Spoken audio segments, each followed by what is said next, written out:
How to download and install Adobe Animate on your PC or laptop.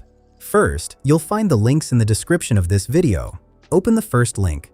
Select your country and click on Free Trial. Here you'll see 3 plans: Individual, Students and Teachers, and Business. Choose Individual. Then check this box to get 7 days of Adobe stock for free. Now click on Continue. Enter your email address and click Continue again. On the next page, enter your payment details using your preferred payment method.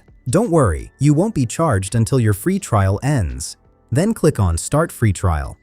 After that, you'll get a confirmation message, and make sure to create an Adobe account password from here before moving ahead.